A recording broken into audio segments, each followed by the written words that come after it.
Hey friends, it's Mary Giordano, and welcome to Unapologetically Wild.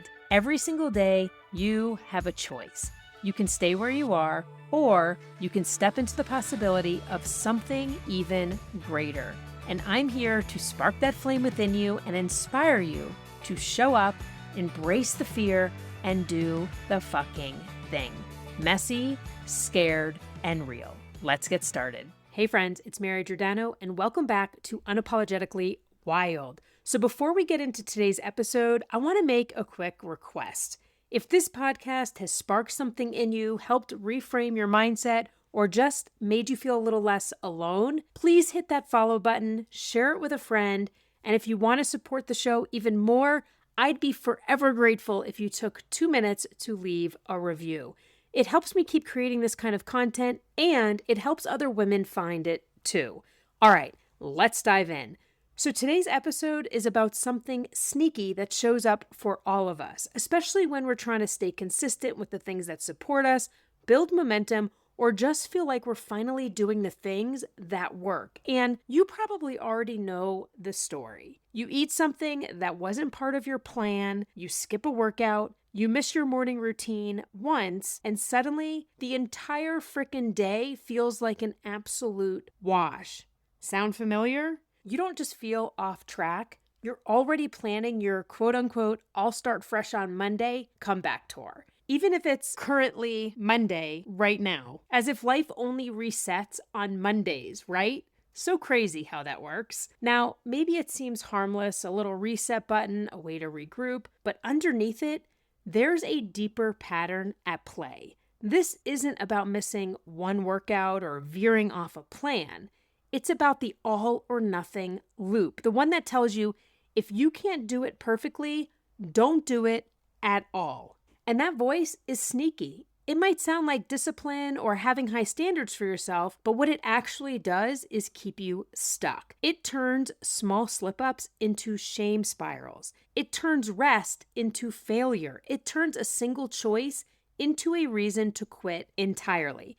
And it convinces you that progress only counts if it's at 110%, which, by the way, doesn't even exist. So striving for 100% in every area of life, it's not the flex we were taught it is. And I'll admit, most of us grew up chasing gold stars, perfect attendance, A+ effort, but in real life, that mindset doesn't lead to more success. It leads to burnout from trying to earn it. So today, we're flipping that script. We're going to talk about why 80% is not just good enough, but it's exactly what you should be aiming for. Not because we're lowering the bar, but because 80% is realistic, it's sustainable, and it's what allows you to build the kind of life that actually feels like yours, not one you keep bailing on and restarting over and over again. 80% is the mindset that helps you show up again after a miss. It's what builds self-trust instead of self-sabotage, and it's the shift that helps you stay in the game long enough to actually see the results you've been saying you want. So let's talk about why 80% is the goal you need to start working towards starting today. So all or nothing thinking doesn't always show up as self-sabotage. Sometimes it shows up as ambition. It's that urge to quote unquote get serious, to finally go all in, to tighten things up and prove to yourself that this time will be different. But underneath that urgency, there's often a silent rule you've been living by. And that is, if you can't do it exactly right, don't do it at all. And just like that, a single human moment becomes a reason to quit. Not a reminder to recalibrate, not a pause in the bigger picture, but a full-blown identity crisis. And here's what that mindset costs you: the ability to pivot instead of spiral, the confidence that comes from showing up imperfectly, and the trust you're trying to rebuild with yourself. Because when you only allow yourself to feel on at 100%, you create a fragile system. A single misstep knocks the entire thing down, and that's what keeps you stuck. You bounce between extremes: hyper-discipline to burnout, to crash, to guilt, to restart. You don't build consistency, you build self-criticism and eventually avoidance. But here's the shift. It was never meant to be all or nothing. The women you admire, the ones who seem clear, grounded, intentional, they're not perfect. No one is perfect. They just keep going. They've learned how to pause without quitting. They've dropped the drama around a single missed workout, skipped routine, or less than stellar day, and they operate with flexibility, not fragility. So if you're exhausted from chasing perfect or that all or nothing mindset, maybe your effort isn't the problem.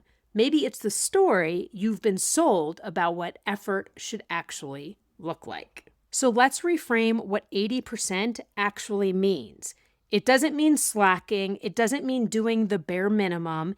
It means showing up most of the time and not letting one off day spiral into a full-blown reset. Remember, your results come from what you do most of the time, positive and negative. So if you plan to work out 5 days this week, but you were able to make 4, that's 80%.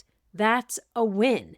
Because missing once isn't what derails your progress. It's what happens after that missed day. It's the moment you decide it's all or nothing. The screw it spiral that kicks in when one off-track moment turns into an entire lost week. But guess what? You don't need to start over. You just need to keep going. And I know for a lot of us, 80% might feel like a B-. We were raised to chase straight A's, clean slates, perfect records, gold stars. A lot of us were taught that effort only counts if it's flawless. But life isn't a report card. There's no perfect attendance award. There's just real, messy, in-motion progress. The women who build self-trust, they're not the ones doing it all perfectly. They're the ones who keep going even after a messy day. They course correct without shame. They don't ghost themselves just because they missed one day, because momentum is greater than motivation, and progress lives in that 80%. So no, 80%, it's not settling. It's sustainable. It builds confidence, and it creates habits you can actually live with.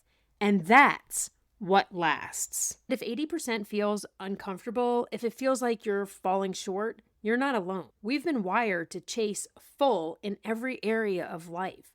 But what if full isn't actually the goal? There's a concept in Japanese culture called harahachibu. It means eat until you're 80% full. But it's not just about food. It's about wisdom, intention. It's the quiet confidence of knowing enough is enough. It challenges everything most of us were raised to believe. Because we didn't just grow up with a clean your plate mindset, but we also grew up with a clean your life mindset. Clean your schedule, clean your habits, fill every hour, maximize every effort, hit every metric, and if you weren't maxed out, you weren't doing enough.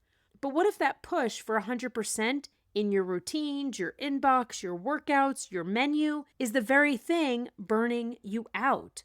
Harahachibu reminds us to leave space, to stop just before the edge, to not overflow just because we can. And that applies everywhere, not just on your plate. You don't need to reply to every single email to be productive. You don't need to crush every single workout to be consistent. You don't need to feel ready every single time to show up. This is where sustainability lives, in the 80%. Where there's room for rest, room for play, room for breath and grace and the unpredictable parts of life. You can keep going at 80%. You can build habits that fit your life at 80%. You can feel proud, grounded, and present at 80%. But if you're chasing 100% every single day, you're not building a life. You're building a pressure cooker. So what would it look like this week if you let 80% be enough? Because something powerful happens when you stop aiming for 100%, or for most of us, 110%. You stop abandoning yourself every time life gets unpredictable. You stop making a missed workout or unplanned meal means something about your worth or your willpower. You stop chasing the illusion of perfect and start building something way more valuable: self-trust. trust.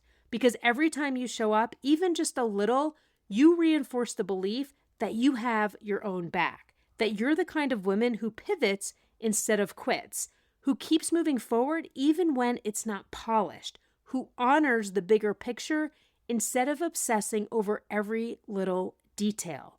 That's not about discipline. That's identity. That's a pattern of staying in integrity even when life is messy. Living in the 80% zone doesn't mean you're slacking or settling. It means you're no longer letting perfection be the gatekeeper to progress. You stop waiting for Mondays to get it together. You course correct in real time, not out of punishment, but out of care. And that is how you create a life that feels like yours, not just one that checks the boxes. Let me just say this. I'm not here to glorify burnout, and I'm definitely not here to push hustle for the sake of hustle. I hate hustle. But I am here to remind you that when it feels hard, not because you're truly depleted, but because you're discouraged or doubting yourself or unsure of your ability, that's not failure. That's a dip. That's a moment to pause, not quit. And there's often more in the tank than you think, not because you have to give more, but because sometimes you can. Even your 40%, the version of you that's not on, not motivated, not at your best, is still worthy of showing up, still capable of moving the needle, still powerful. So if you're thinking, I've fallen off, maybe you haven't. Maybe you're just in a valley. And here's the other thing no one tells you. You don't need more discipline. You need to stop setting yourself up to fail. You can't create new supportive habits if the plan you're following demands 110% of your time, energy, or bandwidth. And if your idea of consistency only works when life is calm, your motivation is high, and your calendar is wide open, it's not sustainable. And if it only works when everything's perfect, I want to be honest with you, it doesn't actually work at all. So what does work? Well, choosing habits that fit your real life. That might look like shorter workouts, simpler meals, a morning routine that doesn't take 90 minutes and 6 products. It's not about lowering the bar. It's about building habits you can actually keep coming back to. Because consistency only works if it's repeatable. And remember, back in episode 10, I mentioned that we are all already consistent. We're just not consistently doing the things that serve us. The habits that stick are the ones you can show up for, even on the messy days. So here's the reminder. You don't need a perfect week. You need a rhythm that feels realistic and doable, something you can come back to, not just on the good days, but on the messy, overstretched, low energy days too. You can aim for more, sure, I would never tell you otherwise, but don't build your plan around an idealized version of you that doesn't exist every single day. Build it around your real life and trust that 80% is enough to change everything. So this week, when the perfectionist voice pipes up, try this instead. I'm still in it, and 80% is enough. Do one thing, just one, that reflects that. And if 80% feels like a B-, good. That still passes. That still adds up. That still moves the needle. Because starting over isn't the real issue. It's starting over every single time it doesn't go perfectly. It's like running a race and every 10 minutes walking back to the start line. You're putting in the effort, but you're not getting anywhere. So build a rhythm you can return to, not just on your best days, but especially on the messy ones. You don't need to hit every single mark. You just need to keep going. Thanks for tuning in today. If this episode hit home, subscribe and share it with a friend, because together we can bring more women into this wild, unapologetic space. Remember, waiting until you feel ready is the fastest way to nowhere. So show up, embrace the fear, and do the fucking thing. And don't forget to subscribe to my Unapologetically Wild Chronicles. The link's in the show notes. Until next time, stay wild.